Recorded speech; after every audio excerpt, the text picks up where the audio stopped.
खबर आपको देंगे। गवर्नर खैबर पख्तूनख्वा ने ANP के वजीर सनत अदनान जलील को हटाने की समरी मुस्तरद कर दी है।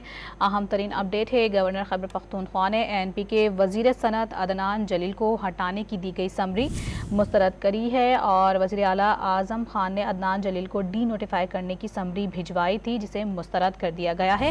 ANP अदनान जलील के मुतबादिल वजीर लाने का फैसला किया गया था और इस हवाले से भेजी गई समरी मुस्तरद कर दी गई है। गवर्नर खैबर पख्तूनख्वा की जानिब से गवर्नर खैबर पख्तूनख्वा ने ANP के वजीर सनत अदनान जलील को हटाने की समरी मुस्तरद कर दी है।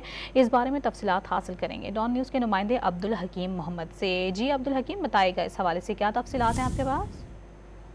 जी बिल्कुल, गवर्नर हाउस जराये से मालूम हुआ है कि जो वजीरी सनत अदनान जलील हैं, उनको हटाने की जो समरी वजीर आला ने भेजी थी उसको मुस्तरद कर दी गई है और जवाब ये बनाया गया है कि चूंकि खैबर पख्तूनख्वा माशी बदहाली का शिकार है तो काबीना में रद्द-ओ-बदल मुनासिब नहीं है। ये अदनान जलील जो कि अवामी नेशनल पार्टी के जो की जानिब से निगरान हुकूमत में शामिल थे और निगरान हुकूमत में चूंकि ANP के दीगर वज़रा भी शामिल हैं।